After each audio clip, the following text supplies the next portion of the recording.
1, 2, 3, 4.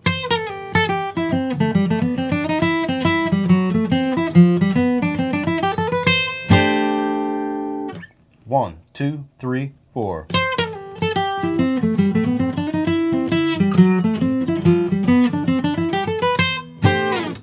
Hello there, everybody, and welcome to my channel, Lessons with Guitar Man. My name's Aaron, and I'll be your designated driver here today for this really cool lesson on C and B flat endings.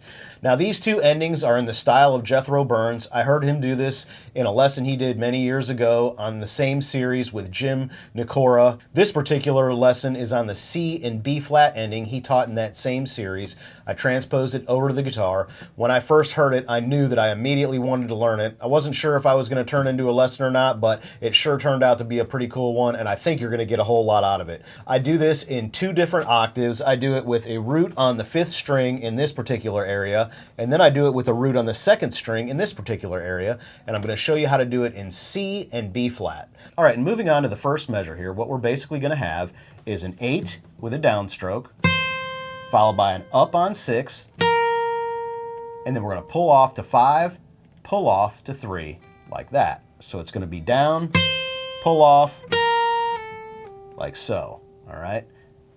And it's kind of like a trill, maybe a Les Paul type trill, I guess you could say. And it's going to be down, up.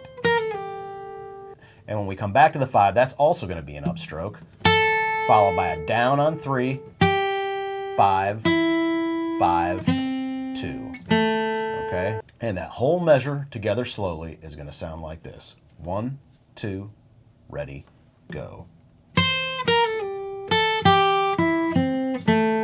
Okay, pretty neat riff in itself. So make sure you pay close attention to this measure number 1 because it's the heart and soul of this entire ending riff. So moving on to measure number 2 now, what we're going to have here is a 5, followed by a 2, followed by a 4.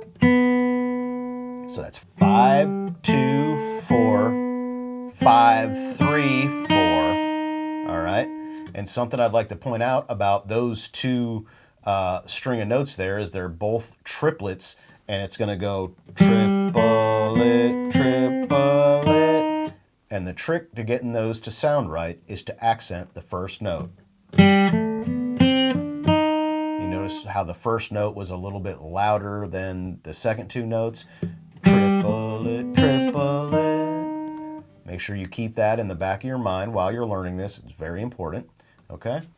And then moving on to the second half of the second measure, what we're going to have here is a 5, 5, followed by a 5, 5, like so. 5, 5, 5, 5, or this part of a C chord. You can always hold it like that too if you wanted. The whole second measure together slowly is going to sound like so. 1, 2, ready, go. Okay.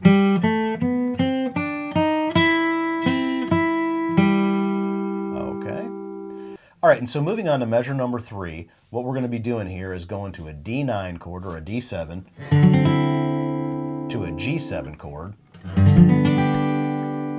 and then measure number 4 back to C. All right, what that sounds like in context is, and you hear that da da da da da da da da, and that's where you're changing the chords from a D. You might recognize it looks like the top half of this chord or a D9 or these three, but we're adding in that note right there too, which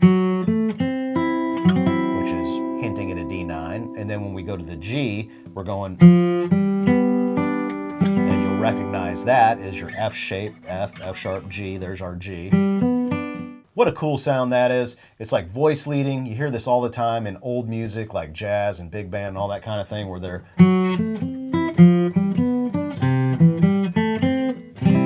right? It's just taking you back to the C. All right, very cool sound.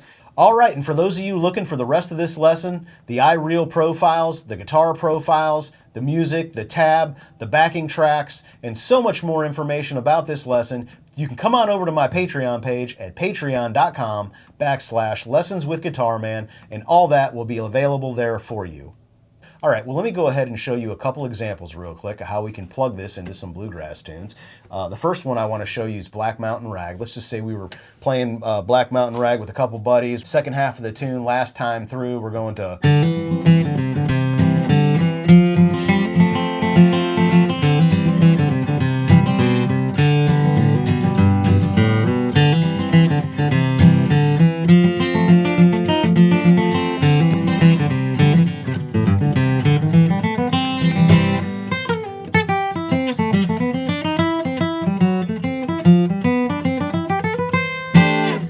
All right, so some final thoughts on the C and B flat endings. One thing you need to pay attention to, obviously, in the first measure of each one of the endings is the down, up, followed by a consecutive upstroke where you go. And make sure you listen very closely to the melody notes. This thing should stick out like a sore thumb in your head. It's very distinctive. And then, like I said earlier, your work is to learn this in as many keys as you can and try to improv this all over the fingerboard. And what you're going to find is your knowledge is going to expand exponentially. You're going to have some really cool ending riffs. And what you'll also find is you'll start pulling little melody ideas and little things to do in your solos just by using little bits and pieces of this ending in C and B flat or whatever keys you end up doing it in. All right, well, that's a wrap on this lesson. I hope you enjoyed that as much as I did. If you have any questions for me, feel free to send me an email listed below in the description or directly here on Patreon. Don't forget to hit the like and subscribe button, and I'll be seeing you down the road.